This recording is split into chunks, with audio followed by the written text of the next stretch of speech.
Well, let's see if we can get going here. Why is Streamlabs trying to advertise to me? Enter to win a G502X Plus giveaway. God, I haven't been in VR chat in eons. My headset is so warm. I need to blow out the lenses.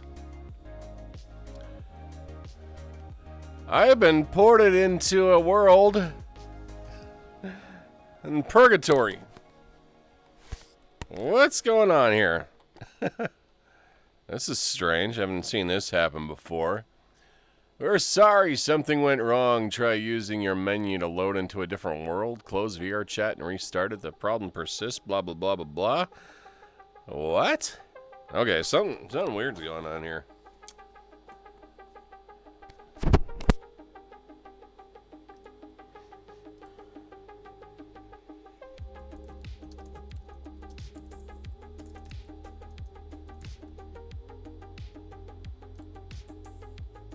I'm gonna take a look at this.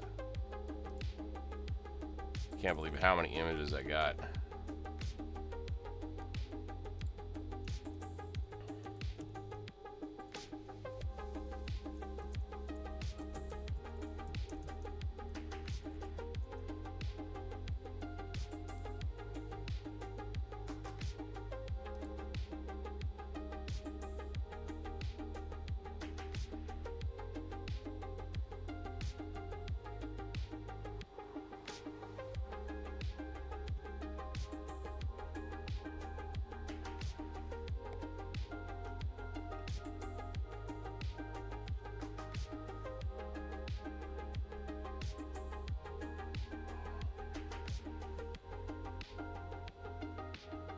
We'll be online in a couple minutes.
Well, let's see if I can figure out what's going on with VR chat today. What is happening? What is happening? This is a new one.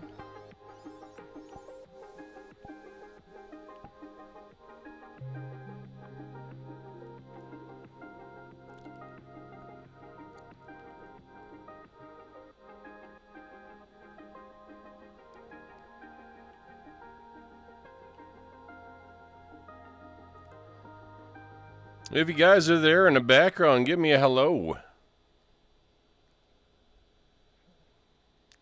Hey, Cuffs. Speaking of VR, I finally just got my Quest 2 finally working at work. My boss is already jealous and wants to get her Quest 3 working. Sweet. That's pretty cool. Alrighty.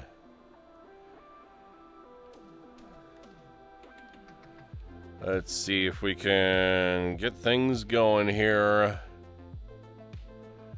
I got a really cool backdrop. Something fun here. Set up my camera, make sure everything is working properly. I haven't logged into VR chat in some time, but I would like to have a serious discussion with y'all. And we're in the land of fish today. Hopefully this works still. Alright, very cool. Looks like that is working. Well, work's been hard, chat. As you guys probably know, over the last 2 days, I had to go deal with some major medical issues, some of those of which have been very costly.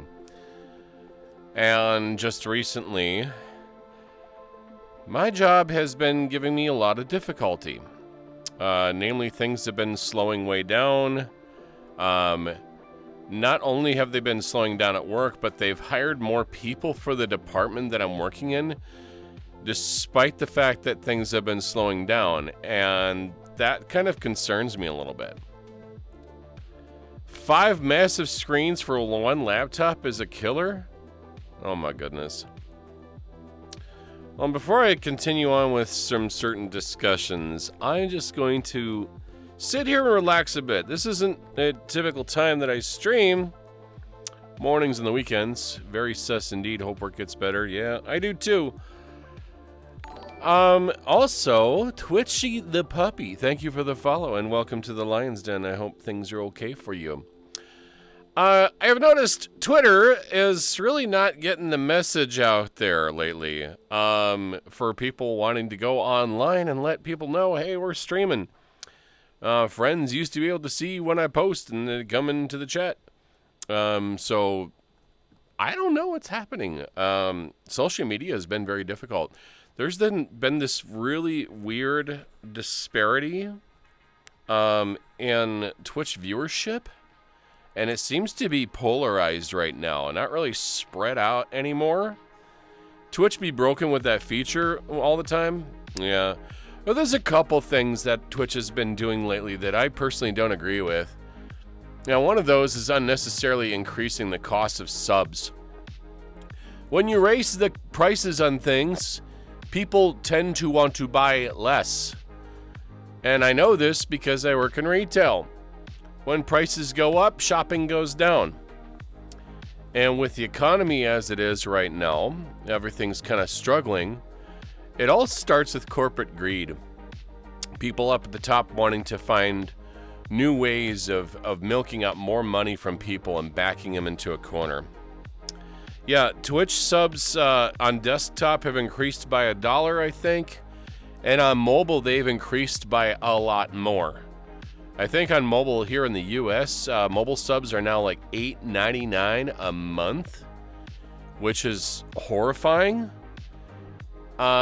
So if you guys have any Twitch subs on mobile, I would say cancel those. Cancel those, and if you want to stay subbed, sub with your desktop PC and not with your Twitch mobile. Neon Green Geth, hello, welcome to the stream. The reason why I say this is because Apple and Google take a huge chunk of money out of anything that is purchased through the App Store, including any microtransactions. That includes subs from Twitch, and a lot of times they have to compensate for those transactions, and they make the consumer pay for it by increasing their prices. Yes, hello, Shernio. Greetings and welcome to your day. Let people know I'm on the air, guys. I need your help. I need your help. A Twitch's channel success solely depends on 2 things. 1, the streamer being as entertaining as possible, and 2, the viewership. If you guys like what you see, tell your friends, tell your loved ones, come on into the stream. You don't have to talk if you don't want to. Just come in and lurk. Open up a browser window, let it sit in the background while you do your thing. Any viewer helps us out, subbed or not. So it's greatly appreciated. So, like I said earlier, I was dealing with some medical trouble. A lot of times I haven't been doing VR chat lately because I've been having a lot of abdominal and back pain. And just 2 days ago, I went to the doctor and I had an endoscopy done, and I had a colonoscopy done. It's not fun, let me tell you. It's actually pretty gross. And they wanted to check on the inside of me, and they've discovered a few problems. A couple of polyps were removed. The middle-age syndrome is kicking in here. I have had an MRI done. In months past, I have a dormant kidney stone and a fat deposit on my liver. So I'm basically sitting in a bit of medical situations at the moment, and this is why I don't stream in VR chat very often. I'm feeling a little better today, which is why I wanted to do this type of chatting stream with you. These are something that I'm going to try to do more in the future. I have to make a major diet change. And believe me, diet changes are not fun. They can be very depressing at first. I've done this before and I can do it again. I'm praying it isn't something too serious with the results. Same here. But they say they're going to try to tackle my problems in 3 different directions. 1 was the surgery, 2 was the diet, and 3 was the psychological barrier.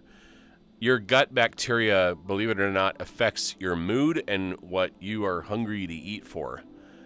And it's a very difficult process in trying to reprogram your mind and your body to go after the foods you want. Your gut bacteria has a mind of its own, and it can reprogram your body to make you go after things that you really shouldn't be eating. So, from this moment forward, I don't have a choice. No fried foods, no excess carbohydrates, no FODMAPs. Basically carbohydrate chains that can be fermented. I have to avoid excessive dairy products, excessive sugar. High fructose corn syrup is really bad for you. So that has to be removed or at least significantly reduced from the diet. Switching to air fryer, I love it. I have an air fryer, which Kiwi had so nicely purchased for me many months ago. I've been using that quite a bit since. It's great for cooking lots of different foods with a minimal amount of oil. So if I have to fry anything, it goes in the air fryer. It does not go on the pan with a bunch of oil. I'm not going to do that. That's not good for you at all. Mauro Gaber, thank you so much, Mauro. Oh, I'll give you a kiss. Mwah. There you go. Thank you, thank you, thank you. My goodness, you're such a sweetie, Mauro. Good bean. Yeah, so I need to intake more vegetables. I hate vegetables. I really do. I'm more of a carnivore. I need meat, but so more vegetable intake, more salads, lighter proteins. Fish, chicken, preferably anything with less legs on it is better for me. I'm going to get into like a exercise routine, not like the going to the gym and lifting the weights and the shit like that. I'm talking just staying active and moving, right? Part of how your body works, it's really strange. Socks, hello, welcome on into the stream. Hey, what's going on here? Wow, a kiss already. Yes, I give people kisses I like. Yeah, I give you a kiss too. All right, good seeing you too, Top Hat. I love you, Mauro. Yes. So, in the times to come, I have to make some very important, very difficult changes in my life and my living style and things like that that are going to be a very rough road to get around. Place Dark Souls, each time you die, you do 10 push-ups. Oh, God. No, I can't do that. But there's something I probably could do in the future is create a fundraiser stream where you guys could make me do all sorts of different things. That might actually be something that I could do in the future. Weight loss is not a race. It is a marathon. It must be done gradually. Because if you shock your body's going to want to spring back to the way it once was. I apologize, folks. I am not going to have anybody in VR chat here with me. I love you guys, but I'm going to be on my own at the moment. There we go. Sorry, I'm going to turn at the D&D. Socks, how's it going today? And hello, Virtual Sonic. I'm doing upright. Sharniel Blightshade, thank you so much for the tier 1 sub for 8 heckin' months. You have my support. Thank you so much. It's time to be real with you guys. In real life, I am struggling financially. I just got my paycheck today, and because of the time that I had to take off from work in order to address these medical issues, for the first time in 15 years, my paycheck has been under $1,000. During the course of the pandemic, I had decent paychecks. I was getting $1,700, $1,800 paychecks. I was making maybe $3,600 a month, and I was doing well. But once the pandemic came to an end, prices went up, shopping went down, and bills went up.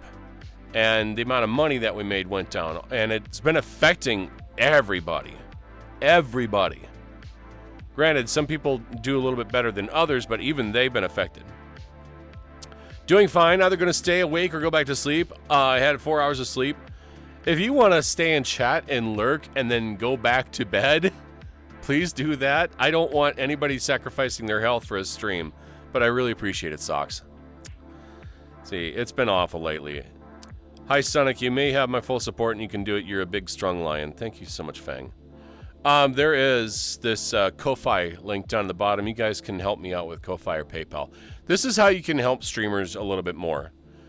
You guys don't need to maintain subs, although that does help. Just bear in mind that Twitch keeps 50% of what is paid through subs. Bits help me directly. Donations help me directly. I get all of that. Twitch Prime subs help me out.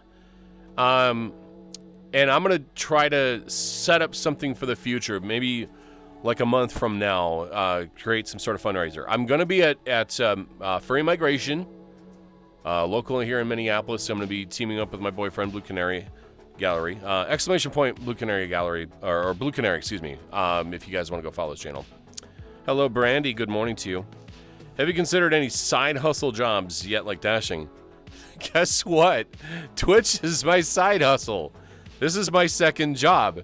I get paid to do this. I report this to taxes. This is my side hustle. You guys are who's helping me out. Remember, if you're a Twitch Prime member, you can use your Twitch Prime sub on any channel once per month as a free sub, and that helps out the streamer tremendously. Don't worry, I did it on desktop, like you said. Yeah, I appreciate it. Government coming after Lion's money. I don't think the government is really my biggest problem here. I think it's a lot of greed. But aside from having my pay going down, that also means I have to buy less food. So I'm kind of like on a forced diet. I'm not going out to eat anymore. I can't afford that.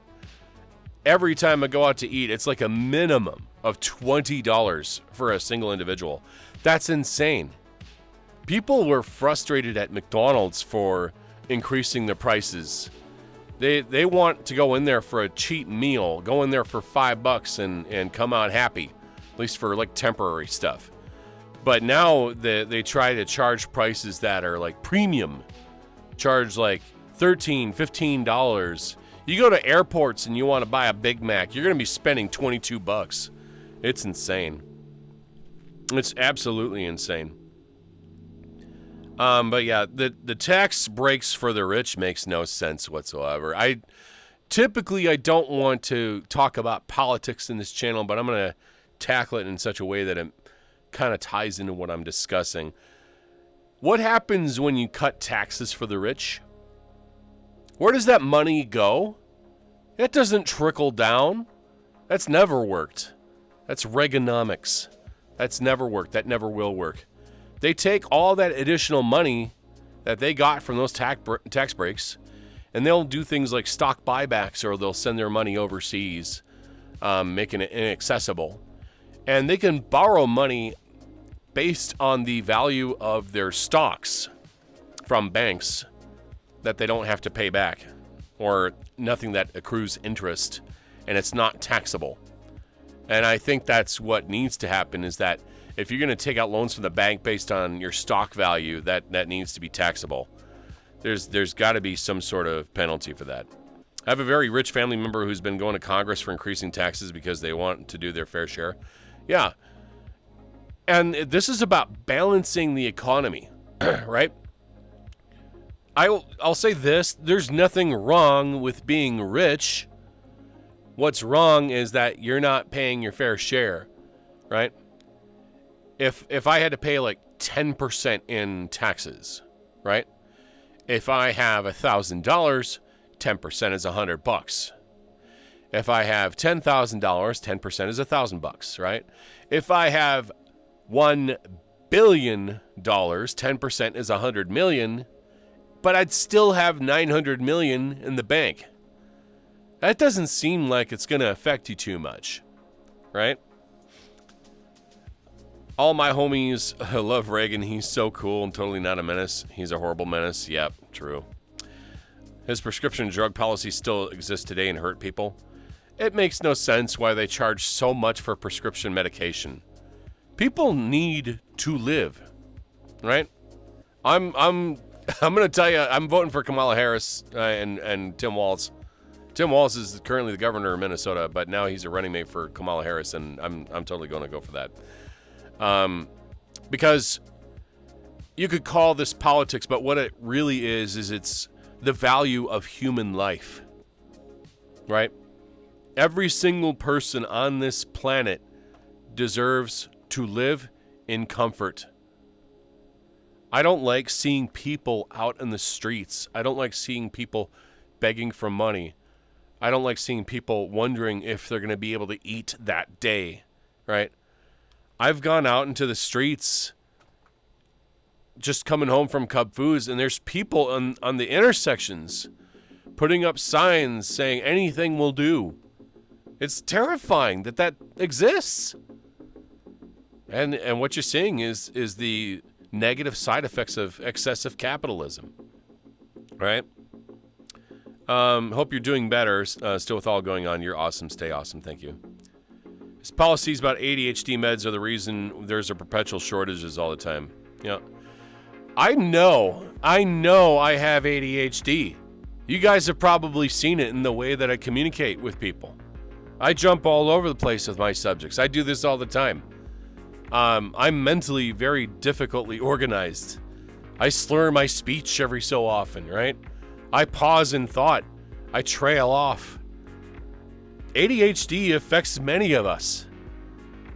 I mean, how many of you in chat are a neurodivergent? There's nothing wrong with that. Okay? ADHD, autism, you guys are valid. You're human beings. You're deserving of love and attention. Just like everybody. I care about you. I know how it feels. I've been down that road. I've lived with people with mental conditions. I've been in school in special ed, right? You guys probably didn't know that. I was in special education when I grew up. I lived a very difficult life. I still do. Trying to focus in and mask my symptoms to make myself appear more sociable to others. One of my biggest difficulties that I have as an individual is trying to make myself sound normal to people. And sometimes I'll be rude to somebody and not realize it, and they'll just kind of turn away, and I'm like, what did I do? It's so frustrating to try to deal with that. I got put on amphetamine, salts, ADHD meds, and it's about $50 a month. That's hard. Insurance should just pay for that. Well, let's talk about insurance a little bit. I hate the cost of deductibles. $500 that I owe, plus whatever my insurance company refuses to pay for my colonoscopy. It's going to probably be a couple $1,000s, guys. Not going to lie. It's going to be very difficult to jump out of this. I'm going to have to try to talk to people and see who can help me out with this. All I've seen is struggle to understand is what is happening, in North America and Europe from the perspective of someone who lives in the third world, and here the visions of things are very different aspects, although it has to do with the complex history we have more in the last century. In addition, the third world is no longer undeveloped as it is the time for our parents and grandparents. My best friend in real life is autistic and I love him to death. Yeah. The way that we categorize and socialize and how we sort our thoughts and our ideas and the way we behave. I have a colleague at work who's autistic. He's a really nice guy. He really is.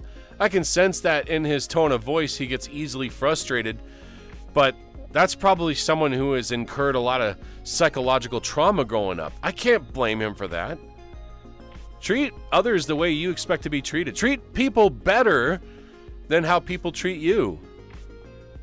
If you just give somebody a smile, if you say, hey, I care about you, even if they don't return it to you, even if they give you the grumpy look, your actions speak louder than words. That is so true. But give people something positive to think about, and it'll sit as a seed in their mind, and it'll grow into something later. I might need to get some water here in a little bit, but anyway. So aside from that, a little bit of financial difficulty from work, medical bills, having to deal with stuff like that, trying to change my diet, get some more exercise, move around, trying to improve who I am as a person. Going to try to change my streams in the future. I would like to create some sort of redeems that you guys could help benefit me. So that's something that I'm going to do down the road and try to reprogram where I was. At some point in my stream in the past, I've done well enough where I've sustained maybe an average of 30 to 40 viewers. Unfortunately, that hasn't been the case recently because things have changed. Times have changed. People move on. They go to do different things. They go to college. They go traveling abroad. They go to different jobs. They can't be on Twitch anymore, right? I can't blame people for not watching my show anymore because their lives change. My life has to change as well. I have to switch directions. I'm still going to do Twitch for a while, probably for as long as I can until things, don't seem like they're worth doing anymore and I have to find new avenues of creativity. But I understand. Hello, Pupsy. My parents were a part of the Scientology cult, my autism and very high functioning, and so annoying to others, and it was making it hard making friends and couldn't get meds over that cult, so please just get into meds. Yeah. I know a lot of people have been prescribed Adderall for ADHD, and medication for the mind is like a splint for a broken bone, right? It just makes it easier to get things done. Executive dysfunction is a thing, chat. I suffer from it as well, right? Have you ever sat and you know what you had to do, and then this feeling, this overwhelming sensation overcomes you and just drowns your mind out, and the thoughts, the noises, it all compounds itself in the inside of your head, and you feel this existential dread and just this disgust. And you're like, I don't want to do this. I can't do this. I know I need to, but I'm frustrated. You can call me Coda. Okay, Coda. I shall remember until you're able to change your username. So Pupsy Barks is now Coda. How cute. I love that. That's really, really, really adorable. Anyway, ADHD paralysis. Yep. If you do not have the neurochemicals you need to do at home, there's no shame in store-bought. I need to talk to a psychiatrist, and this is something that Eric has been trying to pound into my head for a long time. You need to do this, right? Because it's causing you discomfort. Executive dysfunction, ADHD paralysis, it's something that a lot of us neurodivergents struggle with. Even getting out of bed in the morning is hard. It feels like I've got a boulder chained around my neck. I don't want to do this. I'm tired. I'm frustrated. I've got to get myself moving, though, because if I don't, things aren't going to change. And ADHD triggers depression and anxiety and stress. It increases cortisol in the system. It causes weight gain and fat retention. And it's a snowball effect of all these problems. I used to take other medications way back in the past. I used to be on like Prozac and Ritalin when I was a child. And some of that stuff, at least in my opinion, just didn't work. It didn't work. I didn't want to do the thing that I was supposed to do. I instead wanted to focus on the thing that made me happy, right? And that in lies the other part of the equation is the dopamine receptors in your brain. Like the reward, the pleasure center of the mind, our mind rewarding us for getting something done, for completing something, for accomplishing something. For some of us, neurodivergents, thank you for the hugs, by the way. Some of us neurodivergents, when you have issues with getting a task done, like I know I have to get this done, and then when I finally drag myself and do the thing and get it done, I don't feel that sense of accomplishment. I don't feel satisfied with completing that chore, that thing I have to do, that phone call I have to make. Where are those happy chemicals? Where is that reward for me finishing the task that I needed to do? There are non-stimulant options for ADHD meds. Adderall caused me to crash. Now I'm on atomoxetine. Interesting. I usually avoid medications because due to my condition of having ASD, there are medications that can cause contradictive effects that lead to not reacting to my body as I should react to them. The thing is that every single individual in this world chemically are different. They cannot take the medications like other people can, right? Where Adderall might work really well for somebody, it might work exactly the opposite for somebody else due to the chemical structures in their mind.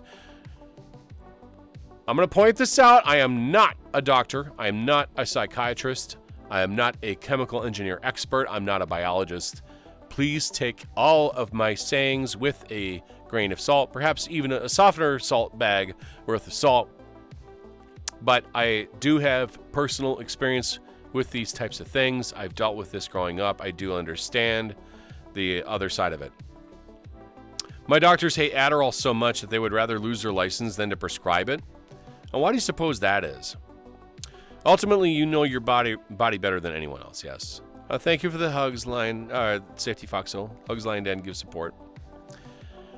Have you ever noticed that ADHD also makes it difficult for you to read? You tend to skip words and jump ahead in the sentence without actually putting things together right. I'm going to sidestep on what reading is, right? Reading is identifying each word in sequence and then putting everything together to put a picture in your mind. Now, for some people, reading is very difficult, right? Our minds are trained to recognize patterns. This is how our minds work. We recognize patterns like faces, for example, but sometimes we'll see faces in things that don't actually exist, like pareidolia. That is actually part of that pattern recognition system. It is something that we evolved to do over thousands of years, right? If I was to open a book and I was to read every single letter individually and every single space individually, it would take me forever to read a book. A book that could be read in, say, an hour would instead take me a month if I tried to read every single individual character one at a time. What we should be doing is to recognize patterns in things. But sometimes our brain can see patterns where there are none, or we see the incorrect patterns because our brains are automatically filling in information where we think is most logical and is in fact incorrect. Have you guys seen that meme on the internet? You've got a dig bick. You that read wrong. You read that wrong too. You ever seen that? And the first time people saw that meme, they knew they read it wrong because they had to go over it again. And what the brain did is it recognized a pattern and applied incorrect information. And then once they had to look over it again, and they're like, oh, wow, okay, I just learned something here. Our brains have to do this all the time. Our brains have two directions. We could be active or we could be automatic, right?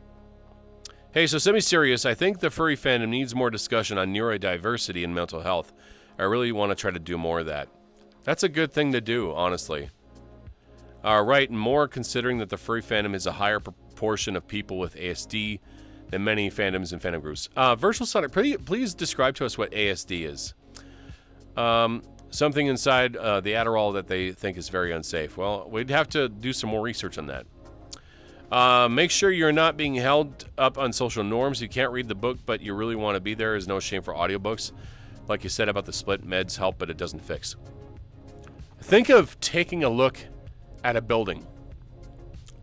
Like, if I look at a building, oh, that's a school. Oh, that's a fire department. Oh, that's an office building. Oh, that's a house. How do we know that?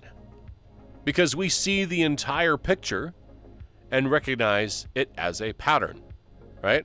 We know there's many different types of houses, many different colors, many different shapes, sizes, some with 1 floor, some with 2, some with 3, some with 5, right? We got all sorts of different patterns, but we recognize similar ideas in each of the buildings.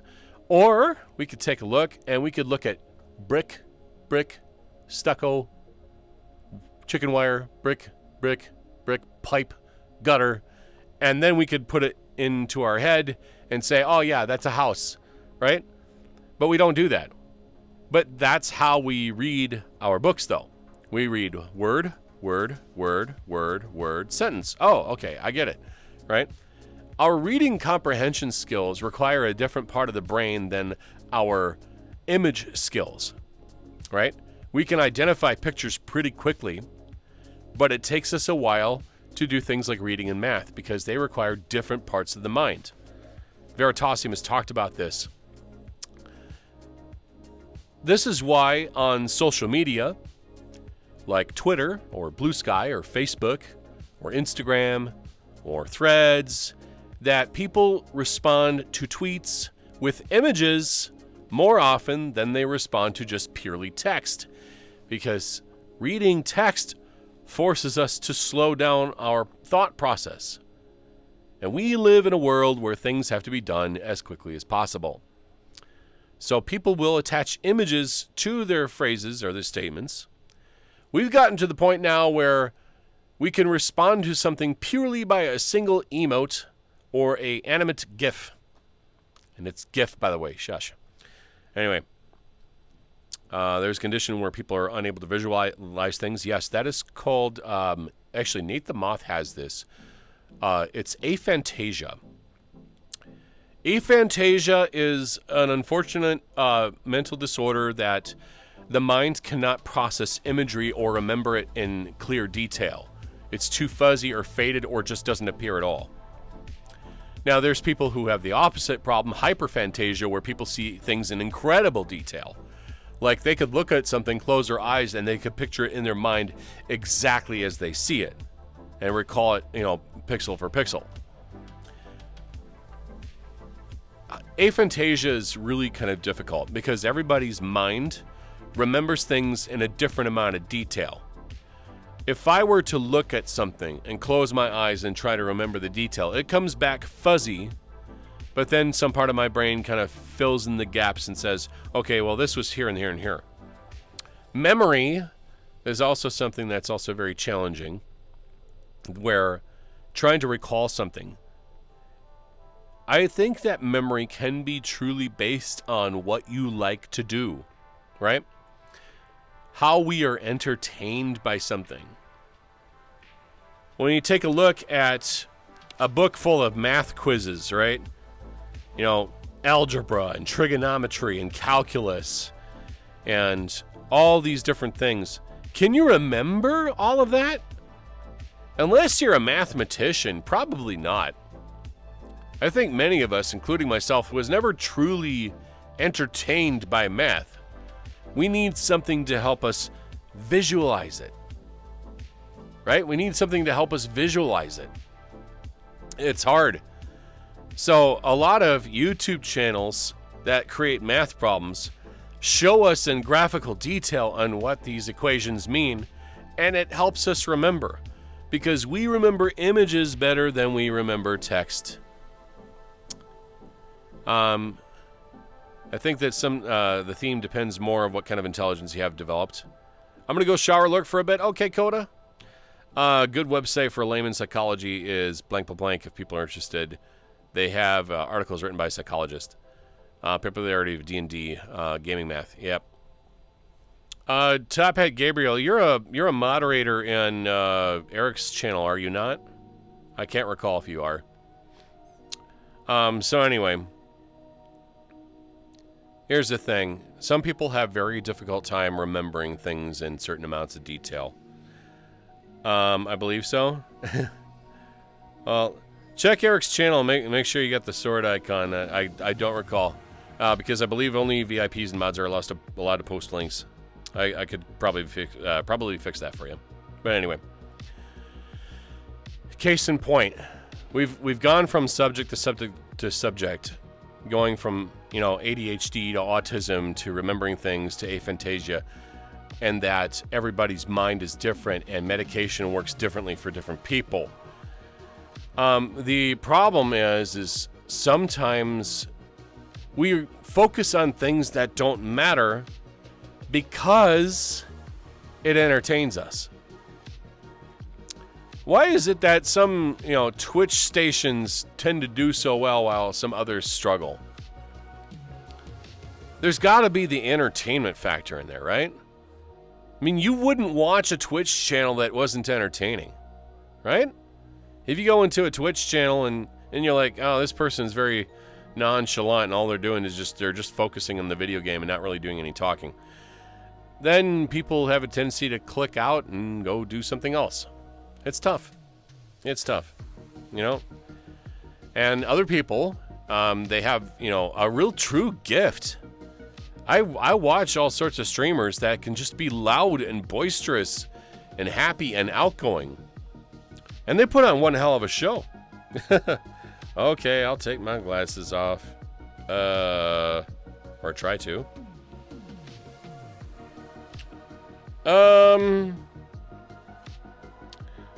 This is very strange, chat. My thumb buttons are not working. I can't access my sub menu. Could a moderator in chat refund Harris P's glasses off, please? Yeah, my sub menus aren't there. That's weird. Let me check my settings. That's very strange. I don't know what's up with my controls. Very weird. Okay. If anybody could figure it out. Good morning, Sonic. Happy Friday. Thank you so much. I just really like your topics you bring to the table. Society is struggling. There's a lot of greed up at the top of the chain. A lot of the CEOs out there. A lot of the brass. Yeah. Yeah, I got a sword from Eric. Okay. I tell you what, Gabriel, if you can help me out here. Let me see here.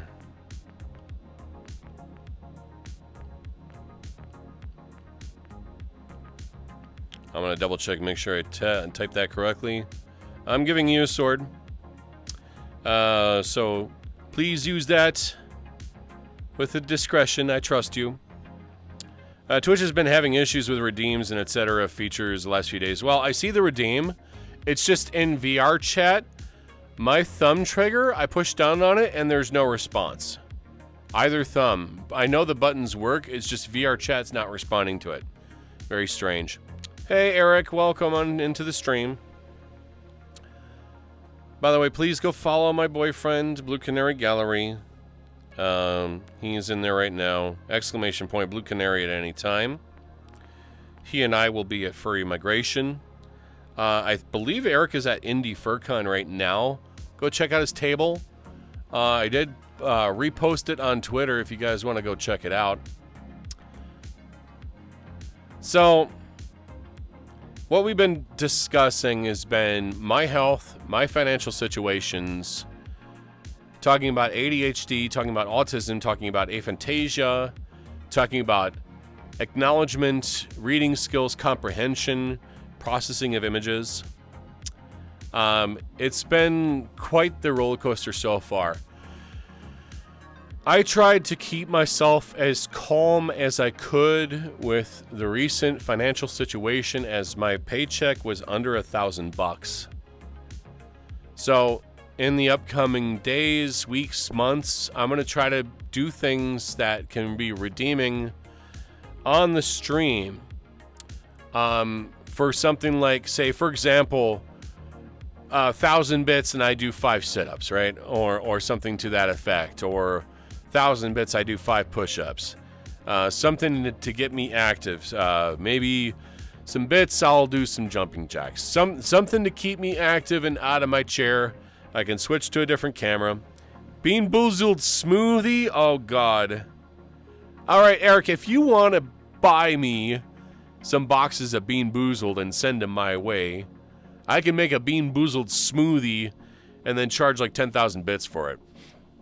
And something to help with the financial situation. I also have to be very mindful of the fact that I have to pay 27% on taxes when it comes to this stuff. Yeah. I don't know what's going on here. Anybody in VR chat right now on if they know why the thumb controls in VR chat don't work? Is that a bug?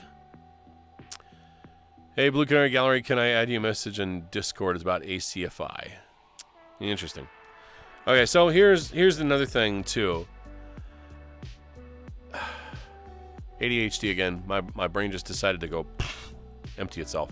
You ever walk into a room and you forgot about what you're doing and you have to go back and you're like, oh, the MIB, they just neuralized you because you saw an alien or something. I don't know. Hello, Communist Industry. Welcome into the stream. Things are going to be a little bit rough down the road. They are. But we're going to take this one step at a time. Things are going to change in the future, and they have to. Because if you spend your whole life doing the same thing and not changing, you're not going to grow. That's just the truth. You are a human being. You're not a plant, right? Plants don't usually move. They procreate, and whatever they procreate, it grows in a different area. Some plants can move. But just, case in point here. Talking about health and ADHD and stuff, yep. We all struggle in some way, shape, or form on how we socialize with other people, how we organize our thoughts, how we do our daily business, our priorities. Priorities suck. I'll just say that outright. I feel like if I go on medication to try to treat my ADHD, I'll focus on things that just don't matter. And I'll just subconsciously do it and not realize that I'm doing it until it's too late. Do you need to have a check-in, buddy? Someone reaches out like every week to stay in. Body doubling is also a thing. Do you function better with someone around? It's odd. Like, I'm more of an introvert in real life. I tend to like to do things on my own, and it's really hard. Been watching Twitch while work helps me with that. It's also very strange how talking to an audience is easier than talking to an individual for me. It is the strangest thing. Like, if I'm on a phone call with somebody, I have to give them my undivided attention, which is so hard with somebody with ADHD. It's like my mind wants to trail off and it wants to do something else, and it wants to go play something else or listen to something else. It wants to do multiple things at once. That's the stimulus. That's the stimming, right?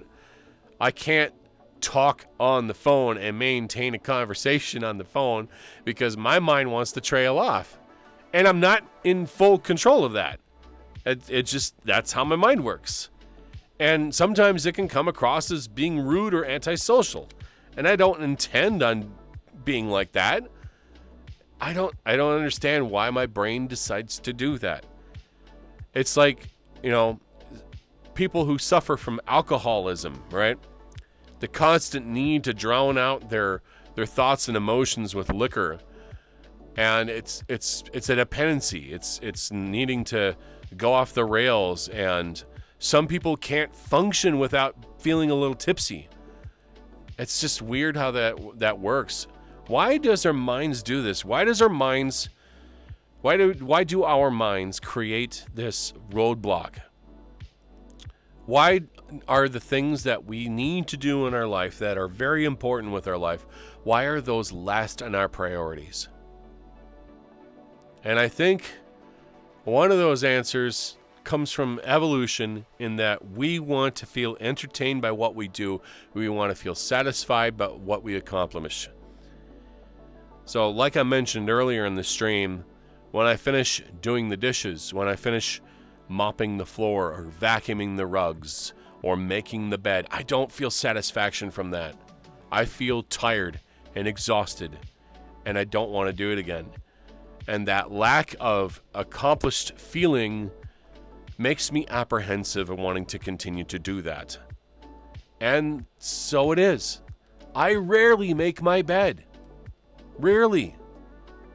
I go to sleep in messy sheets, and I'm fine with that. That to me is fine.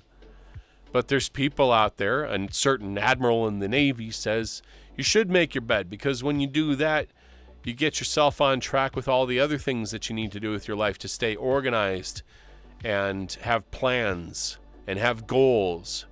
They say successful people set goals. That's true, right? If you have a goal in mind, if you know exactly what you want to accomplish, then the path to getting there becomes that much clearer. Even Arnold Schwarzenegger said that. I never make my bed, yep. Same, the anonymity also helps. Yeah, there's some of that too. There's something about being a lion on the screen, dressed in a suit and tie, giving my Twitch viewers a lecture, right? I find entertaining. There's a sociobiological theory that with ADHD, they were the guards. Being able to pay attention to everything helps know danger. Yeah. Now, my mind said to me at one point in my life, I don't want to procreate. I don't want children. But I am more than willing and able to help other children and protect them and help other families, right? Do you doom pile? I don't know what that means. Please describe it to me. ADHD Brain on YouTube is also good. Great tips. Kiwi, when I was listening to her a couple nights ago about trying to focus on what you need to do in life, what is it that you need to do to make yourself happy, right? You're going to have to dig through a lot of shit to grow a rose. That's actually one of my favorite sayings, right? If you want to cultivate, if you want to grow this beautiful work of art, you're going to have to do things you're not going to want to do. And that executive dysfunction gets in the way of that. The goals that I wish to achieve become impossible because the things that I don't want to do that get in the way start from that executive dysfunction. And it's rough. Doom pile just piles of random crap and junk drawers. It's organized chaos. We all have a junk drawer in our homes. Some of us have a couple of them. I definitely have a junk drawer. The things that don't feel like they can be organized with anything else that goes in the junk drawer. Paper clips, twist ties, measuring tapes, scotch tape, stapler, excess pens. What else do you put in the junk drawer? Velcro tape, markers, right? Maybe you have an extra set of tweezers you put in there. Who knows? It could be anything. Batteries, yeah, right. We throw stuff in this junk drawer because we don't know where to organize it. Maybe our minds has this proverbial junk drawer, right? Everybody's got a junk drawer in their head. Everybody. I guarantee you that. Some junk drawers are bigger than others. My junk drawer is huge. I have the largest junk drawer in my mind of things from all over the place, of random things that I decided to memorize. And I don't know why. I can recite to you 46 digits of pi off the top of my head. Why? I don't know. How is that useful to anything that I do in my life? My brain decided it wanted to remember that, and I don't get it. It's called subconscious, yep. Imagine having a junk drawer. Oh, that's why you got to call me out like that. Sorry, Lana. Oh, my God. You guys are crazy. But, yeah. So the point I was trying to get to is, like, I live in disorganized chaos, but for me, that's comfortable. For me, organizing and prioritizing and setting goals, that's getting out of my comfort zone. That's hard. It's so hard to do when something in my brain just puts up this wall and says, no, I'm not doing it. I don't want to do that. I don't feel happiness from doing this. If it doesn't make me happy, I don't want to do it. You know? Is it in the trunk? You are a lion with his junk in the trunk? Excuse me? But you get what I'm saying, right? It's so hard to live like this sometimes. And you feel backed into a corner and you get stressed out. You wonder what the next path is going to take you. You end up putting things off into the last possible moment because that's how you function. This is what being a neurodivergent is like. You're in a world constantly filled with stress and anxiety. Because something in your mind, it just wants to be happy. And you're looking for sources of happiness wherever you can find it, giving it priority to anything else that you want to do. I've dealt with this for years, decades. This is why RV conversions have become such a big trend to fight the cost and stress. And our society is not set up to support people neurodiverse. Yep.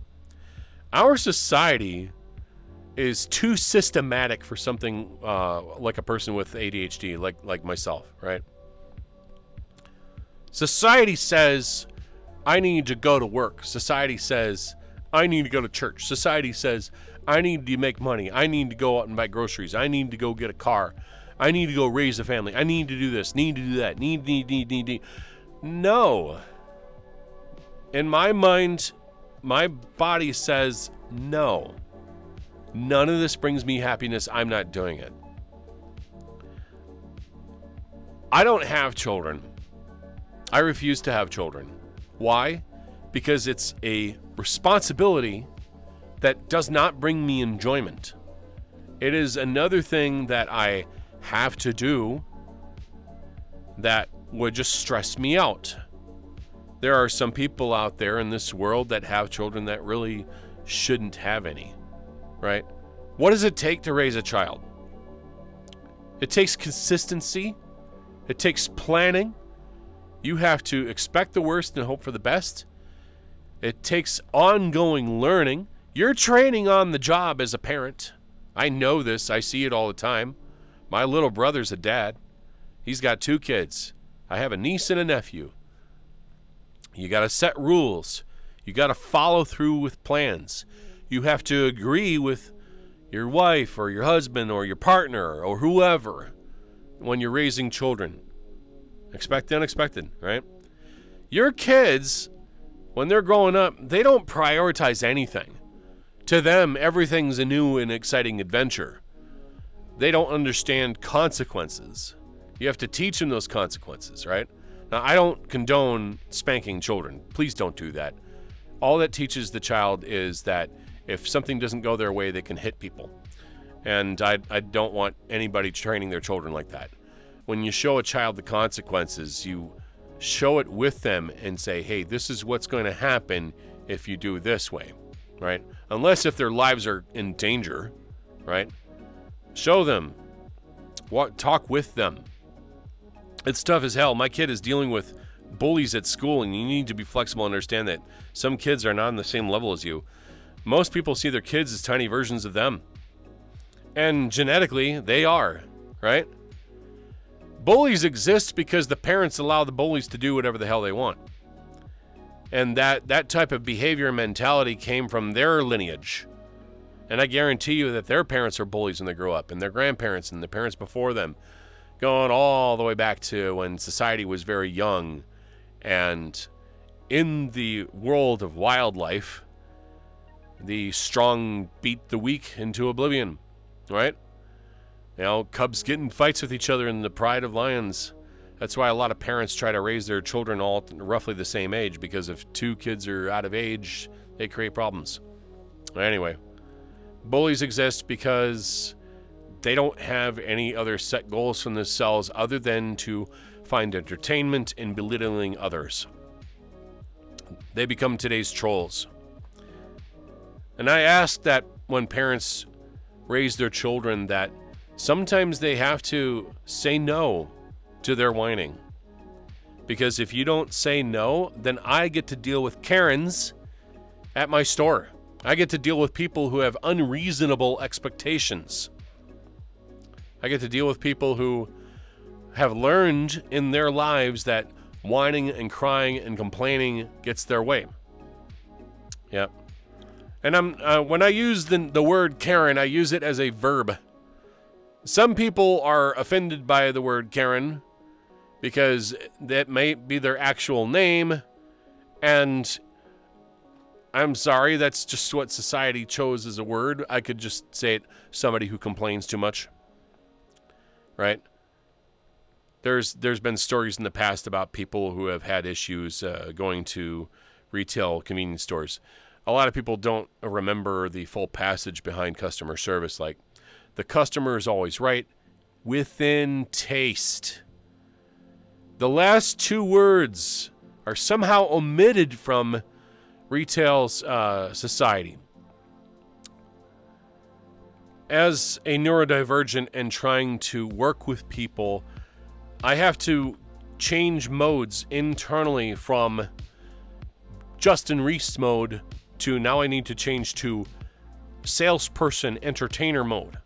I have to entertain my customers. If I'm not uplifting, if I don't increase my voice, if I don't change my pitch, if I don't sound confident in what I'm doing, then people will not listen to me. They will walk away. If people aren't entertained with the way that I talk to others, they're going to be like, what's this guy doing? Oh, he doesn't really sound confident in what he's talking about. I'm going to go the other direction. They don't care about the technical aspects of what I'm doing. They care about my presentation. But also listen to kids. Mine dealt with a jerk teacher for far too long because stupid parent thought the teacher was just being strict. She was truly a bully. Yeah. Teachers are just as responsible as students are. You know, when I'm working as a retail salesperson or a teacher trying to teach children, the teachers also need to be entertainers and performers. It is your responsibility as a teacher to find creative ways to keep your children paying attention to you, right? If you don't do things that are fun and exciting, if you get up in class and you just sit there and talk monotone and lecture, kids aren't going to pay attention to that. Middle schoolers, high schoolers, they don't give a shit if you're talking monotone. They don't listen to that stuff. That doesn't entertain them. You know why Twitch streamers go to Twitch Partner and why YouTube channels get YouTube Partner and Premium and things like that? It's because they're entertainers. You don't succeed in this business without entertaining people. You can't. If you don't grab people's attention, they're going to click out of your channel and go somewhere else. That's the fact. And it's the same thing in schools. It's the same thing in retail. If you're not grabbing people's attention, they're going to walk away. You know why your kids are on their cell phones at school? It's because you're not giving them something to pay attention to that's more interesting than what they're doing on their phones. Simply taking their phones away from them in class is not going to make them pay attention to you, right? You have to give them a reason to put down their phone. And that ADHD, that's so hard to crack that shell and get to people's attention. Not every single student in that class is going to pay attention to the same type of teaching method. Right? I once told my sensei I'm tired of selling myself. He said that is life. Yeah, it's hard. It's really hard. Thank you for the lurk, by the way. My kid loves furry like us. They know misbehave, no furry con. Yep. Some teachers are the sweetest people in the world, and some teachers, I feel like they don't care about their jobs. And I see a clear, distinct difference between teachers that do really well versus teachers that don't care. Right?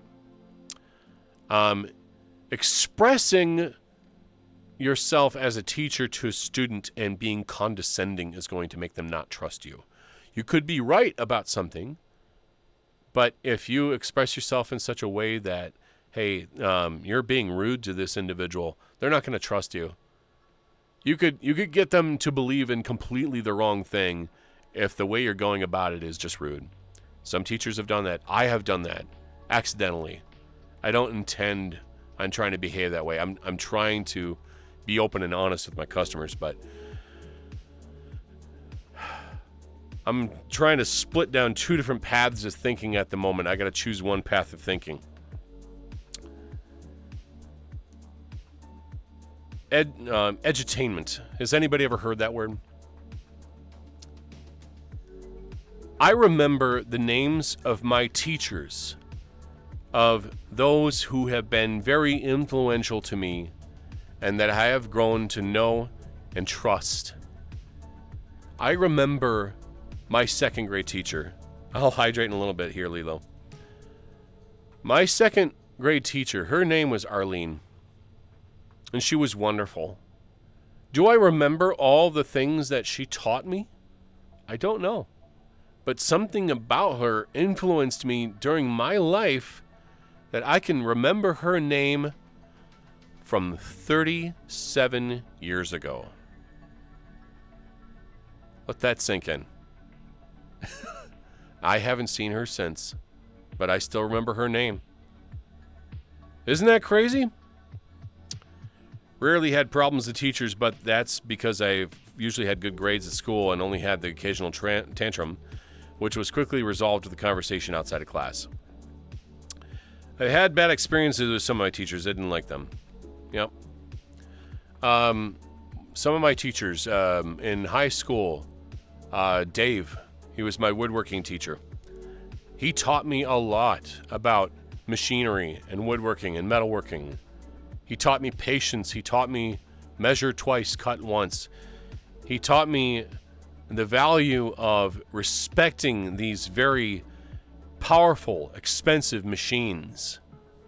He made a mistake that all the students in the class memorized.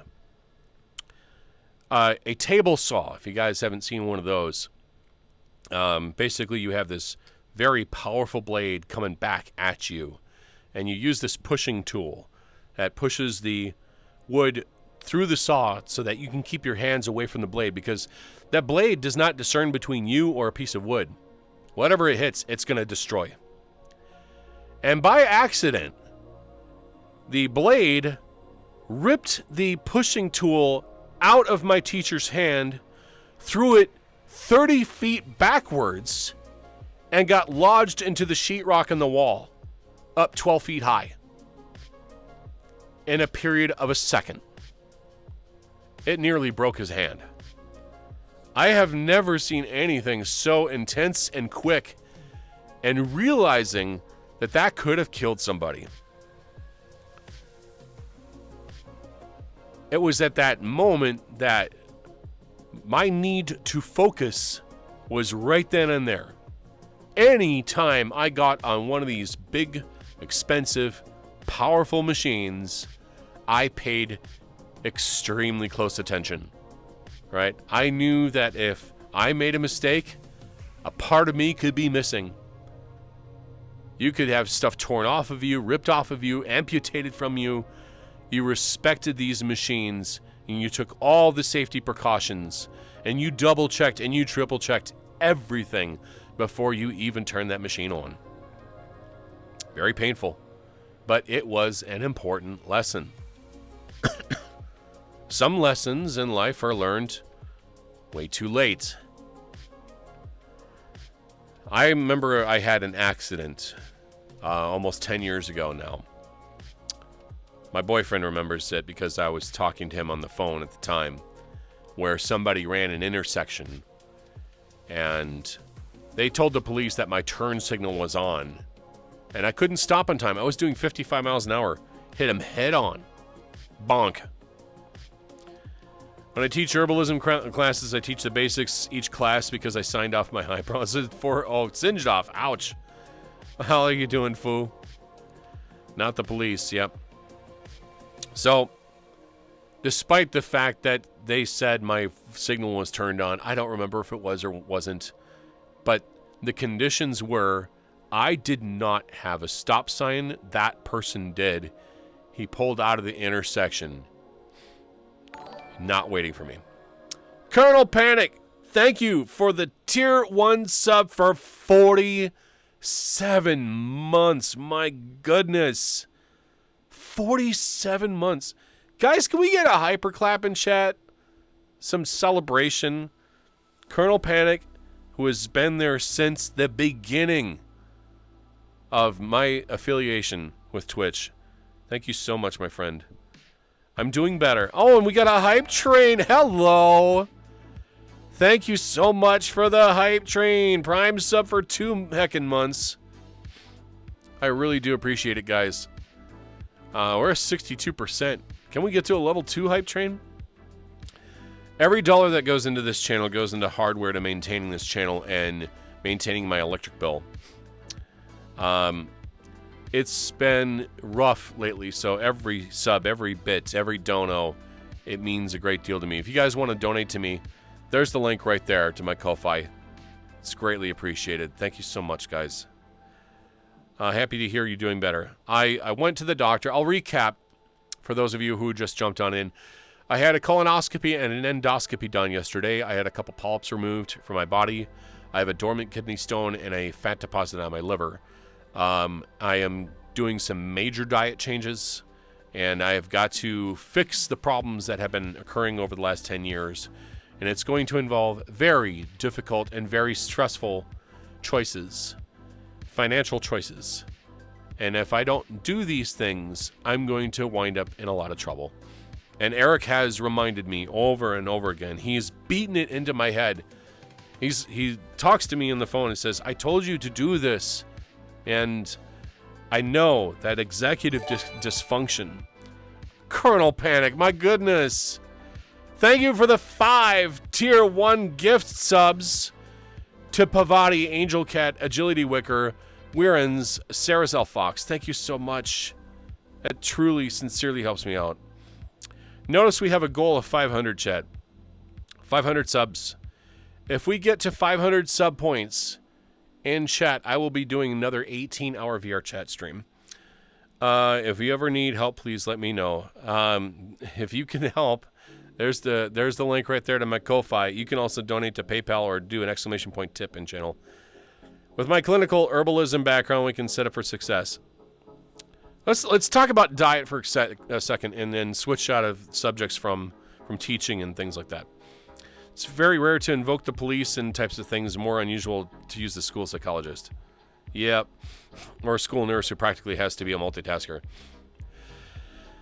So, years ago, when I was in my 30s, my early 30s, I got on a diet and exercise routine where I told myself, no soda, no cookies, no excess cheese, smaller meals, smaller portions, exercising, push-ups, sit-ups, jumping jacks, keeping on going and going and going. I was at my lowest weight at 206 pounds. My lowest ever in my adult life. And over the last 10 years, I've mushroomed back up to 280. I have to get back down there again, somehow. I've got to get back down there again.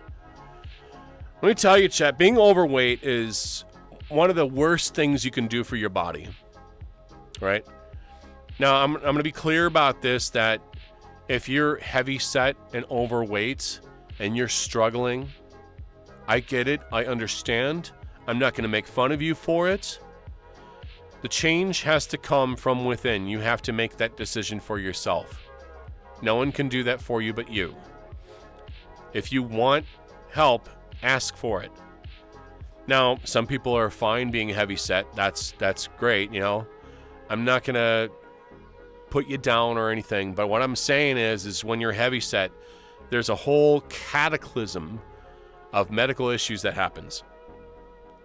Thing here is that in the military and police are not involved in certain issues for reasons that are better not discussed because it is a more political issue and more related to the reality of the third world. Yeah.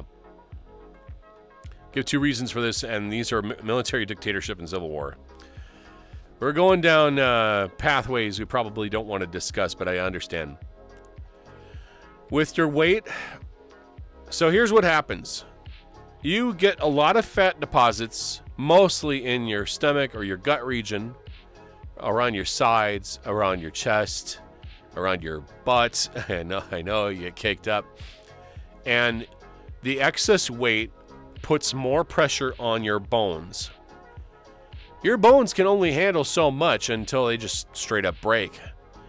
And I've noticed I get more difficulty breathing. Walking is harder. Standing in place for a long time is harder. My knees hurt. Getting down on the ground hurts. Moving hurts. Sleeping hurts, you know? Hello, Pokemon. So, just kind of case in point here, that when you have additional weight, your body is fighting to take care of itself. Just trying to go to sleep at night is difficult because I wake up with cramps. I wake up with pinched nerves. I wake up with cut off circulation. Parts of my body fall asleep because the additional weight is blocking those blood vessels to get to my extremities. Bones inflammation, some organs will have to work harder than others. And it can chain react with a lot of other health situations, including your mental health. And they can snowball, having one problem causing the other in a back and forth effect. Your heavy weight can trigger your sleep deprivation, which makes you frustrated, which causes stress, releasing more cortisol, which is a stress hormone in your system, which causes fat retention.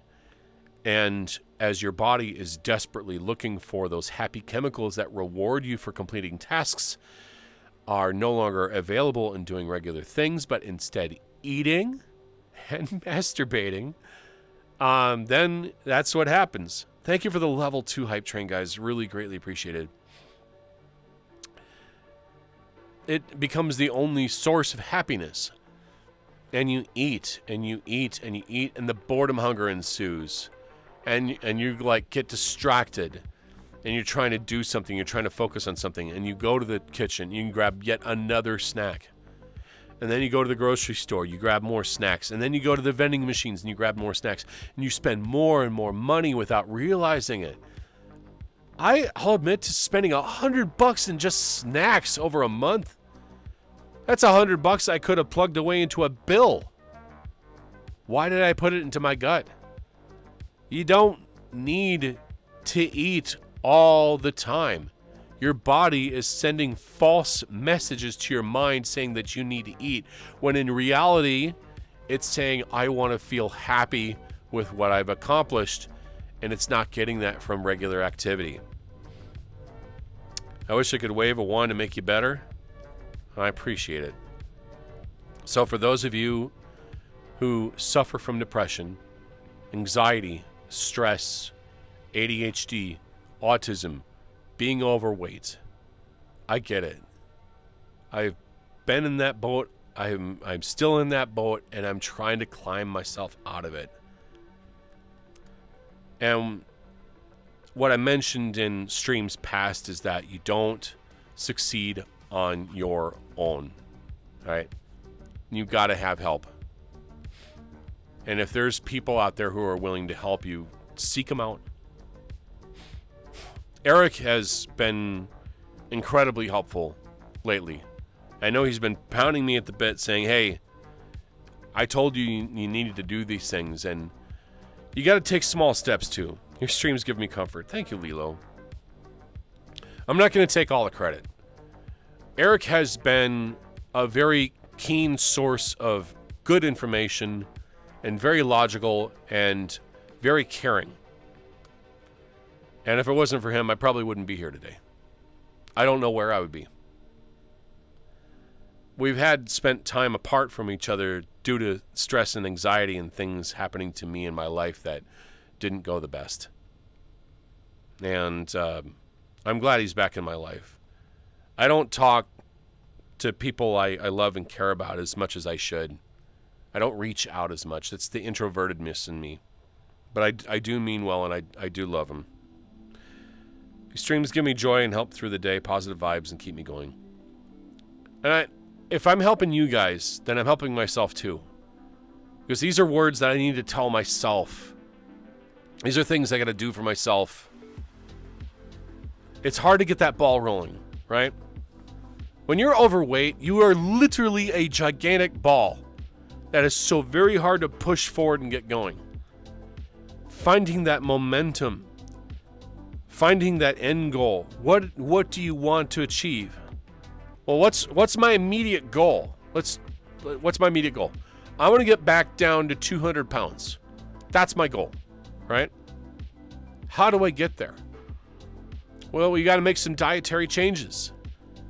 We have to make simple but difficult choices to get that ball rolling. Changing the diet, resisting boredom hunger, avoiding the snacks, avoiding buying garbage and junk food, staying away from the vending machine. Don't go out to eat. Don't buy more Chinese food. Don't buy more pizza. Because all that is crap. Beat Saber, lots of it. Thomas, I would love to do Beat Saber.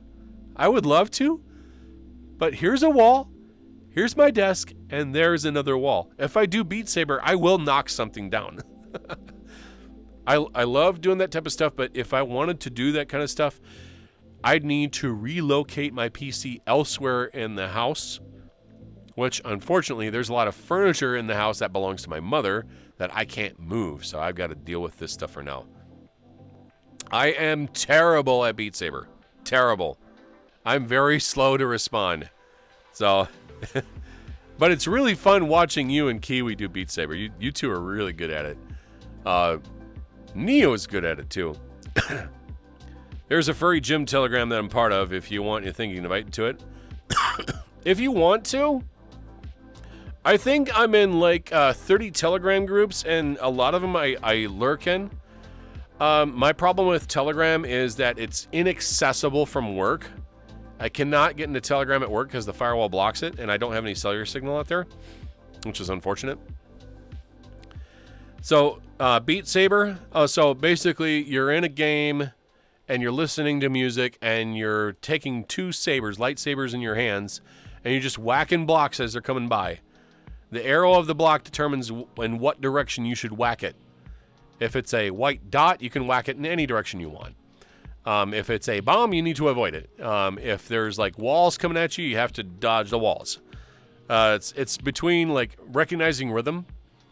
And I think that's how Beat Saber eventually you get good at it, where you just instinctively know what direction to move your sabers, and you're just listening for the rhythm of the song. And hopefully people who create maps in Beat Saber understand what the rhythm is all about, because I've seen some of them that just really suck. Beating the sabers is not an easy task. It requires a great feel for rhythm, i.e. the force, yep. It can be a good all-around workout, but you got to move around with it more than the game that asks you to. If you guys seen me at Midwest Fur Fest, I was walking with a cane. The reason being is because my knees hurt badly just trying to walk around the con. It was very difficult. That my additional weight. It was also really upsetting to come across a person who I thought was a friend and try to say hello to him, and he just kind of shrugged me off, and I'm like, I don't know what I did to you, man. I'm sorry. And it becomes really, really kind of sad when the people you thought you could trust and you go back to and try to say, hi, how you doing? after months of not being able to talk to them because of being busy. That hurts. That's terrible. And not any knowledge in my mind as to trying to know what I did wrong. I busted a lot of things, yep. Thomas, if you haven't seen Thomas play Beat Saber, he's tremendous at it. I should learn a couple things from him. The other thing is, with Beat Saber, I would have to set up my stream in such a way that it would cut off the audio track from trying to, making sure that if people do like Twitch clips, that the audio doesn't go through. I don't know how to set that up in Streamlabs desktop. I know it can be done in OBS, but I would have to reprogram OBS for everything, and it sucks. Rejection sensitivity is another neurospicy symptom. Yeah, that's true. So Beat Saber is probably something I could do in the future, but I need a larger space. Another goal of mine, which at this juncture, I don't know if I'm going to get to that goal. I would do yard work, hand clear leaves, weeds, some kind of workout, at least before I picked up sabering. We have an apartment here, so a lot of that lawn care stuff is taken care of by property management. I want to have a home of my own, but the cost of these homes has just spiked exponentially over the last 4 years. A home that I could have gotten into for like 50 grand is now like 3 times as much or 4 times as much. I just don't get it. That's another thing that I wanted to do. It's like, I don't care about having a Taj Mahal. I don't need a 5-story house. I don't need that. What I would want is just a nice small home at the top of a hill, preferably something I can get a ham antenna on. Fuck the HOA. 2-bed, 2-bath, garage. Cool. That's what I want to do. That's what I want to do. I hate this, but if you have a diagnosis, you do qualify for the Americans with Disability Act. Employers are supposed to make accommodations. I will be honest with you. I did have SSI years ago because I was formerly diagnosed with ADHD. They took me off of SSI because apparently I made too much money from my job. If you're at a certain threshold with the amount of money that you're making at work, SSI will no longer pay you. Let's see, I bought a trailer for the same price. My parents bought a 5-bed, 3-bath in 2000. Wow. I'm happy with my apartment. It's mine and not doing lawn, so maintenance is nice. Yeah. Why? Because that's the government's decision. They feel that people who make a certain amount of money do not deserve to have SSI. Like, I make $40K a year at my main job. I did make, at one point, $56K a year. Why did it go down $16,000 in 1 year? What happened? I think the economy kind of changed. It's been rough. We have 12 people in our department. And I'm seeing the same 5 people making decent money out of that department, while the rest of us are kind of there and kind of not. Sometimes we'll do well, sometimes we won't. But it becomes very difficult when the top performing sales associates who are on duty, I can't get those sales because I can't get to the customers fast enough. I shouldn't have to fight my own colleagues to try to make a living. There seems to be a problem with that.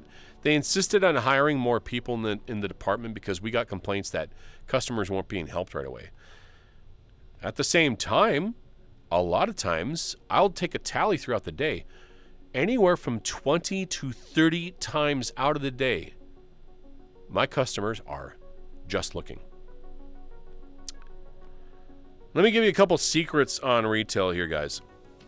People on disability have no more than $2,000 per month, not even a cent. They can also force you to pay back. That is true. Yep. It does sound like bullshit, but that's true. The U.S. citizens see disabled people as less valuable. It's despicable and heartbreaking. Yeah, it's terrible. So here's the thing, Chet. When you go shop at a computer store, at our computer store, I'll tell you how this works. We have primaries and we have attachments. The goal is to sell a primary with attachments. Let's just say you have $1,000 to spend. My questions are going to be, what are you going to use the machine for? What's its purpose? What software are you trying to run? How is it going to be used throughout your day? Right? And these are questions I have to ask all my customers. Customers who spend all $1,000 on the machine and nothing else, in the long run, I will lose money because my attachment percentage goes down. Selling what we call a naked, a computer with nothing on it, no service, no attached, no software, no accessories, no cables, no keyboard, no mouse, no nothing else. If nothing else exists on that computer and the machine was the only thing that I sold, it lowers my attachment percentage and it lowers my commission percentage. And in the long run, I lose money. Ontario disability, if you're lucky, is $900 in Ontario. Yeah. People just can't live on that anymore. If you go into a store and you insist on the computer and nothing else, if this constantly happens, naked after naked after naked, no attachment, no nothing, just the computer, nothing else, I could sell $50,000 worth of computers and I'll make $500, right? Because my commission percentage would go down to like 1%. That $500, $50,000 in a week, that's $1,000 in 2 weeks. That's really not that much pay. Can you guys live on $2,000 a month? Tell me, can you guys live on $2,000 a month where you're living at? I guarantee you almost nobody can. But that's what happens. If people come in and they want the machine and nothing else, my commission percentage goes down and I lose money. No, yeah, almost nobody can live on $2,000 a month. I can't. I'm living with my mother. Her SSI pays half of the bills. I try to take care of her because she suffers from seizures and periodic medical difficulties. She gets SSI. And she only gets maybe $900 a month. And most of that comes out to pay the rent, with very little left to buy food. If you come to work, if you come to my job, and you buy a computer and you buy attachments, you buy accessories and service, and you're having these consistent good sales, if that $1,000 is spent on a $500 computer plus a $500 in attachments, your commission percentage at work can be as high as 2.2%. And on that same $50,000, you could make, believe it or not, $1,100, $1,200, right? On that same $50,000 if your attachment percentage is higher. Because there's margin on the additional accessories, right? The margin is what pays the associates. What raises their commission percentage. It is very bad for us to sell computers with nothing on it. Rent should also reflect credit in a good way. Yeah, I agree. Work, be right back. Okay. Rockamazi, let's see. In 2002, my wife and I got kicked out of our apartment because we wanted to jump our rent to that we much couldn't do our contracts. We wound up getting a house and mortgage in $950. Mine and my mom's apartment is $1,900-ish a month, so I feels you. It's $1,600 a month for us. I have to keep plugging away. I am currently $11,000 in credit card debt right now because I didn't have a choice. Over the last several months, I had to make sure food was in this apartment. I'm using credit to pay for food. Something else that you guys can help us out with when you go to retail centers is when you get these surveys, when it asks you, how was your trip to the store? How was your trip to the restaurant? And you're given like either a 1 out of 5 or a 1 out of 10. Any vote that is either 1 through 8 out of 10 is a thumbs down. The service wasn't good. If you say 8 out of 10 or if you say 1 out of 10, both of those negatively impact us. badly. 9 out of 10 is a neutral. Doesn't help, doesn't hurt. 10 out of 10 is the only way we get a thumbs up. The only way. And this is true for every single survey, for every single retail store on the planet, including online retailers like Etsy. If you don't give that retailer, or if you don't give that person who's selling you stuff a perfect survey, it hurts them. It makes their business less valuable. It is a scam that we have such a system in place, because very good salespeople can get hurt severely by one negative survey. I could have 10, 20, 30 positive 10 out of 10 surveys, but only one is needed to ruin that whole thing. It is a terrible system, and I don't agree with it at all. And this is every retailer in existence. Jex the Furry 66, welcome on into the Lion's Den. Thanks for coming in. Because the prices that are so speculative, many people could see that in order to avoid paying such abusive housing prices, they take the land and build their houses there. Whatever they do to regularize is their problem. They just took out a whole section of land nearby my home here in Coon Rapids, and they got a whole bunch of houses built, right? These houses are really nice. They're really close together, though. They could stand to be further apart. And I think this whole place is an HOA, because everything looks uniform and identical, aside from the colors of the homes, and it's really kind of boring. It's urban hell is what I call it. People seem to not be given the necessity of being different and unique. All right? All these homes look very similar to each other. And I'm like, what kind of jobs do they have to be able to afford this stuff? They just produced new housing complexes and apartments further south of where I live. And I ask about why the rent goes up, and they say, oh, costs are going up, and you got to match the market rate, blah, blah, blah, blah, blah. And I'm like, the market rate? Really? Don't you guys own 80% of all the rental properties in Anoka County? Market rate? You are the market rate. You're just choosing to make things more expensive. Record profits are unpaid wages, period. All these companies that are laying off associates, they're just saying, we don't want to pay you anymore. If our business can't afford paying people the lowest wages possible, then we're going to take our money and run. Buy back all the stocks, take control of the company, lay people off, put our money overseas, file bankruptcy, and then just kind of retire with all your money in the bank account. It's terrible what people are doing. How are HOAs still a thing? Well, homeowners associations, their original purpose was to create something nice and streamlined, taking care of like the foliage, the grass, making sure things are clean. Essentially what it is it's rental property that's not an apartment. I don't know. But lately, HOAs have just been turning into these manipulative, controlling, greedy companies that just all they want to do is make people's lives miserable. Why do I want to go live in an HOA if all they're going to do is set a bunch of rules that make living uncomfortable? What if I want to be a ham radio operator? What if I want an antenna? HOAs say, no, we don't want antennas. No, get those off our property. They look ugly.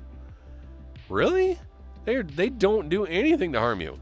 If I wanted to be an operator, I have to go have my own home on my own property somewhere out in the middle of nowhere, away from everything. You know, it's interesting how pay over the course of the last couple decades has been basically flat. Pay has only gone up maybe 20, 30% at most over the last 30 years. But costs of living have multiplied by a factor of 4. And in some places by a factor of 10, which is insane. Supposed to that is something more related with the reality of suburbia America. Oh, this has become a worldwide issue too, because there's a lot of places around the world that do this type of shit, right? Like, who's stopping this? Who's allowing this to happen? How is this fair to anybody? And not only that, we're allowing people to move in from other countries to set foot in America and live their lives here because things have been too difficult in their country, which is fine. We can invite other people from other countries to come and live with us, but that doesn't mean for those of us who were here beforehand should have our lives much more difficult. HOAs are becoming popular here in my part in Texas, but mainly because it's cheaper to build them, and they take over what the city would pay. There's a whole subreddit on the internet called Fuck HOAs. I'm gonna go look this up. Reddit.com. Let's see. Fuck HOAs. I think that's how it's spelled. I think that's it. Let me double check. Yeah. Whole subreddit created from this. HOA president disqualified but won't resign, posted 5 months ago. Our HOA president is someone who was appointed. He was appointed by another board member when the seat was vacated due to medical issues. So he's unelected and doesn't even run. Anyway, the guy from the appointed him have done some shady things, but that's another post. Some homeowners recently found via public documents that the president actually owes the HOA about $1,000 in late fees and overdue fees, lol. According to our CCRs, this means he's not a member in good standing and disqualified from holding a seat on the board. The board and our management company are turning a blind eye. Wow, look at that stuff. Holy crap. This is some really whacked out comment. HOA annual dues, $276. Really? You gotta pay money to the very companies that restrict your life? That's stupid. Why would I want to pay money to have restrictions?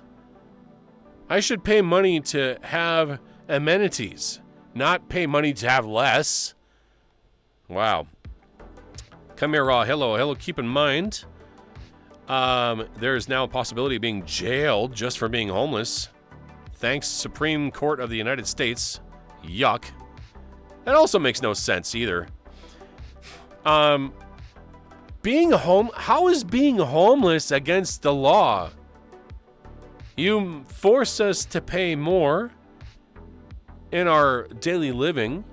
You decrease our pay. Our pay at work is not matching the cost of living. And then people are forced to live in the streets, and now you make that against the law. What are you going to do? Are you going to get arrested and go to jail? Well, what are you going to do in jail? Are they going to force you to work? Oh, I see how this works. Did you know that the prison systems are actually private organizations? They're businesses that make money. Sounds like another path of greed to me. Who is doing this stuff? Why are we allowing this type of corruption in society? It's terrible. I've told people, I said, I don't like talking about politics, but that's what this stream is kind of turned into. I said this was going to be a serious discussion. I let you guys know on Twitter that this is how I wanted to make this conversation. Bottom line, I'm pissed off, right? I have enough to deal with my own life when it comes to dealing with personal medical issues and ADHD and executive dysfunction and trying to do better at my job and trying to change my diet. All these little things I got to get out of the way first, and then I can tackle the big things. Not to scratch open a wound, but rest in peace, Dragoneer. Dragoneer, you and I have never seen eye to eye. We've disagreed in a lot of things. You and I were the same age. And I remember when my friends sold Fur Affinity to you. I've been on Fur Affinity since December of 2005, chat. And then knowing that you've had to deal with so many medical issues yourself, and then looking in horror on your recent tweet that you owed like what, over $25,000 in medical expenses? That's unconscionable. That's insane. That's not the way to go. That's not fair. And it hurt to just read that. And then finding out that somebody, some jerk, decided to compromise the security for Affinity. I think they're back, by the way. They've recovered their Twitter account, and I think they're recovering their Facebook account, or their website now. But how dare you take somebody's life and just shove it under the rug and then ruin the thing that they had, and compromising the security of what has been there for a long time. That's just terrible. And not only that, I think there was a place called Kiwi Farms, which is a known doxing website. What you've done is you've pissed off the entire furry community, and you've pissed off Kiwi Farms at the same time, which, by the way, did you know, are filled to the brim with computer technical information technology experts that know these systems inside and out. Many of us, I'm a network engineer, some are computer programmers, some are hackers, some are developers, designers. We know this stuff inside and out. We know hardware inside and out. You're dealing with a part of society that just knows this stuff. You basically awoke a sleeping giant and filled him with a terrible resolve. That's what you did. To quote an old phrase, if you guys are familiar with that, Admiral Yamamoto, who made a mistake of attacking the United States years ago. But anyway, well, he got busted, so he got karma'd. Yep. Funny enough, the dude who was Kiwi Farms member, Kiwi Farms got on his ass. Yeah, you pissed off the wrong people, dude. And now you're in major trouble. I think that's kind of poetic justice in a way. I think that it's talking about the hacking FFA page. Yep. Fortunately, the staff that runs the page did everything possible so the site could resume as a normal course. Yeah. Yeah, honestly, there's ethical hacking too. There's white hat hacking. So you got two opposite sides of the computer spectrum here. We only got a couple minutes, but I'm going to talk about this real briefly. Black hat hackers are people who just want to make lives miserable. All they want to do is either steal information or destroy things. That's kind of a pathetic life to live, to make lives worse for others. Why make that choice? Why do that? It's internet trolling. I've seen people come in my chat and post my name and address and my old passwords from like 30 years ago I don't use anymore. And I'm like, dude, that's a simple Google search. That's not hacking. That's just you being pathetic, right? I've grown up about this in high school. I don't care anymore. But then you got white hat hackers. White hat hackers, for example, like say scam baiters. They're doing a service for the community. White hat hackers could also be hired by technology firms who are there to intentionally try to finding exploits in their software so that the company can find those, patch those, and fix them and make their software stronger. The technology community is a constant game of cat and mouse, finding exploits, patching them up, trying to break security, and then trying to make that security stronger. Maybe now FA will beef up their security on the site. Oh, I'm pretty sure they will. It's happened to Linus Tech Tips YouTube channel. They had one individual who got an offer from a vendor that they had a PDF file attached that they could read and take a look at, which happened to be malware. And what that malware did is it copied an active browser session on that person's computer, and that browser session was copied to the hacker's computer where they could act like they've already been logged into the website without needing a name and password. So there was no challenge.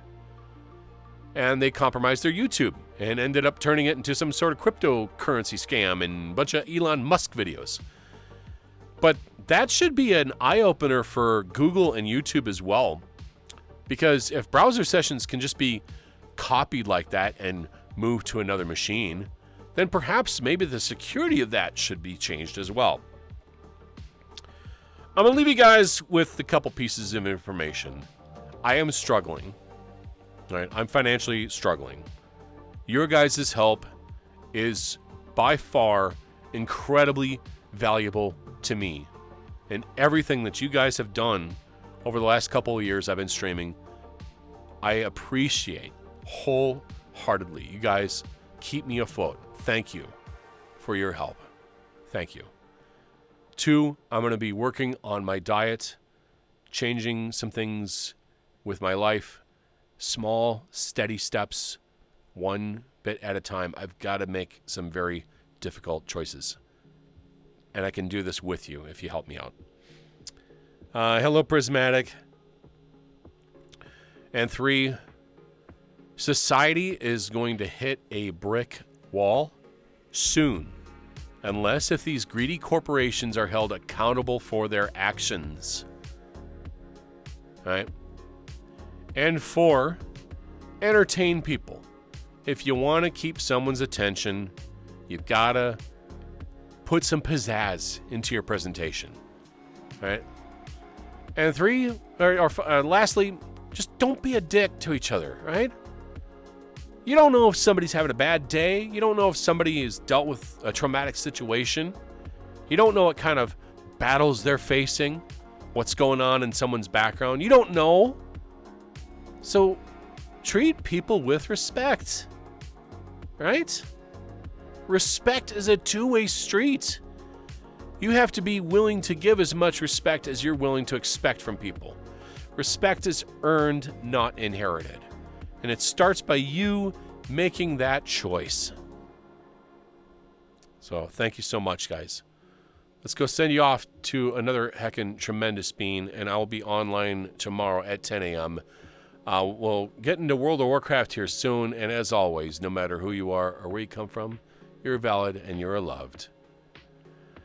See who is online. I don't want to send. You know what? I'm gonna do it. Let's go send you to Bardic. Bardic's a good friend of ours, loving, caring, and all around handsome and beautiful. Give me just a second. I'll see you guys. Thank you for the hype train today.